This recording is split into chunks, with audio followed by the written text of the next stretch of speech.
정치인들이 1971년부터 대한민국에서 경상도와 전라도를 둘로 나눴습니다. 자신의 이익을 위해서. 우리나라가 전라도와 경상도가 언제부터 지역감정이 생겼는지 한번 알아보도록 하겠습니다. 먼저 1963년 10월 15일 5대 대통령 선거입니다. 민주공화당의 박정희 후보랑 민정당의 윤보선 후보가 이제 붙었는데, 네, 박정희 후보가 당선이 됩니다. 그런데 요 위에 이제 그림을 보시면 오히려 그 서울, 경기, 충청, 강원도가 윤보선을 지지를 하고요. 재밌게도 전라도와 경상도에서 박정희가 지지를 많이 받아냅니다.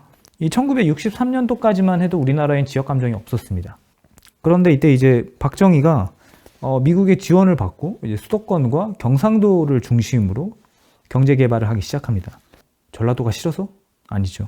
당시 이제 전라도는 호남 평야라 그러죠. 이제 평야가 있다 보니까 먹고 살만했어요. 농사 짓고. 근데 이제 경상도는 주로 이제 산맥으로 이루어져 있다 보니까 아무래도 좀 먹고 살기가 좀 팍팍했죠. 그리고 이제 부산항이 또 있으니까 부산항을 중심으로 경제 개발을 해야 된다라는 어떤 그 당시의 그 결정은 뭐 지금 봐도 틀리지 않았던 것 같아요. 네. 경상도만 투자를 해서 전라도의 지역 감정이 나빠졌다 그러면 여기 뭐 서울이나 경기나 강원도도 들고 일어나야 되는데 그렇지 않잖아요. 그러니까 단순히 경상도에 대한 개발과 투자 때문에 지역 감정이 생긴 건 아니라는 거죠. 1967년 6대 대통령 선거입니다. 이때도 마찬가지로 이제 박정희 후보랑 윤보선 후보가 붙었는데, 윤보선 후보가 이제 전남 전북에서 지지를 받고 박정희 후보가 경남 경북에서 이제 지지를 받긴 했는데, 요 퍼센테이지를 잘 보시면 큰 차이가 안 납니다. 44.6% 대 46.6%, 42.3% 대 48.7%가 거의 큰 차이가 없었어요. 그래서 이때까지만 해도 지역 감정은 없었다고 볼 수 있죠. 그런데 중요한 변곡점이 하나 생깁니다. 그게 바로 7대 대통령 선거입니다.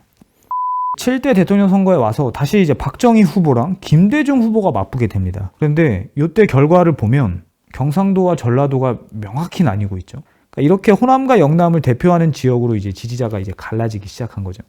전라도 사람이 어떻고 경상도 사람이 어때서 지역 감정이 생긴 것이 아니라 이 박정희 후보랑 김대중 후보가 서로의 이익을 위해, 당선을 위해서 각각의 지역을 이용한 거죠, 사실은.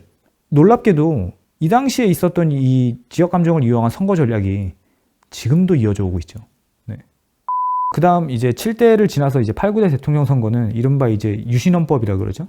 그래서 박정희의 이제 영구집권 야망이 이제 시작되고, 사실 이제 분석이 의미가 없어졌습니다. 왜냐하면 이제 국민이 직접 투표하는 게 아니라 간선제로 투표를 하다 보니까. 그렇게 이제 시간이 흘러서 박정희는 이제 김정일한테 암살을 당하고, 그 다음에 11대 12대 이제 전두환이 대통령을 하죠.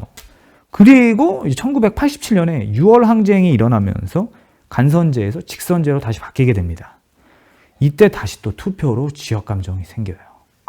자, 1987년 13대 대통령 선거입니다. 이때는 이제 노태우, 김대중, 김영삼의 요 이제 3강 구도가 되는데, 그런데 이제 이때 이 김대중과 김영삼이 이제 야권 단일화만 됐었다 그러면 지역 감정이 아마 없어졌을 것 같아요. 그 당시에. 이제 김대중과 김영삼의 이제 단일화가 실패하면서 어부지리로 노태우가 대통령이 당선이 됩니다. 그 표를 한번 잠깐 볼게요. 김대중 후보가 이제 전라도 지역에서 굉장한 지지를 받아내죠. 무려 90%, 80%에 달하는. 김영삼 후보가 경상남도에서 또 지지를 받게 됩니다.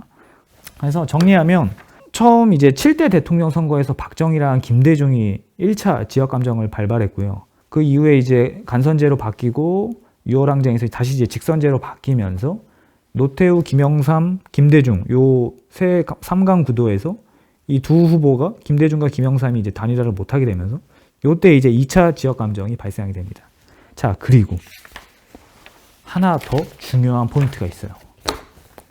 방금 보셨던 이제 13대 대선 5개월 후에 우리나라 13대 총선이 또 있었습니다. 여기 이제 1988년 4월 26일인데 총선 결과가 노태우의 민주정의당이 125석, 그다음 민주평화당 70석, 통일민주당 59, 신민주공화당 35 이렇게 차지하죠. 근데 이제 이 당시에 이제 국회의원이 299명이었는데 노태우 후보의 민주정의당이 125석이니까 반이 채 안 되죠. 그러다 보니까 뭘 하려만 하면 그냥 국회에서 반대를 하니까 뭐 할 수가 없어요. 그래서 김영삼, 김종필에게 합당을 제안합니다. 3당이 합당한 게 바로 민주자유당, 속칭 이제 민자당이라고 하죠. 순식간에 호남과 호남이 아닌 것으로 단순화됩니다. 그러면서 이제 호남이 이제 자연스럽게 이제 고립이 되고요. 노태우, 김영삼, 김종필의 합당으로 이제 218석의 이제 민자당이 나오게 되는데, 근데 이제 노태우, 김영삼, 김종필 더하면 219석인데 왜 218석일까요? 바로 당시 이제 통민당 노무현 의원이 3당 합당을 거대하고 치졸한 야합이라면서 통일민주당을 탈당합니다.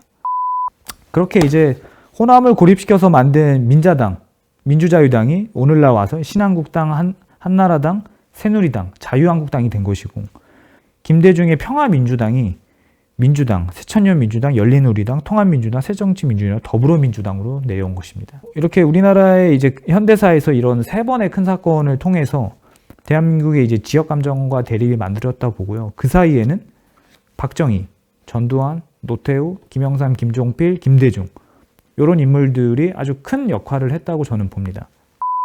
이런 거는 학교에서 배울 수가 없죠. 가르쳐주는 사람도 없고 알려주는 사람도 없고. 제가 이야기하고 싶은 건 그거예요. 단순히 이래서 우리나라 지역감정이 생겼다가 아니라 이것들을 이용해서 정치인들이 대중을 이용하잖아요. 그것도 특히 선거에서. 어떤 이념이나 정당 혹은 지역 출신이 중요한 게 아니라 그 사람이 평소 어떤 생각을 가지고 있고 어떤 실력이 있고 또 이 역할을 맡게 되면 굉장히 잘 수행할 수 있고를 판단해야 되잖아요, 사실은. 근데 그것이 아니라 단순히 출신 지역이 어디고 정당 소속이 어디고 진보니 보수기 때문에 얘는 뭐 되고 안 되고의 문제가 아니라 단순히 그 사람의 내용만 보자라는 거죠. 생각해 보세요. 여러분들이 사장이라고 생각해 봐요.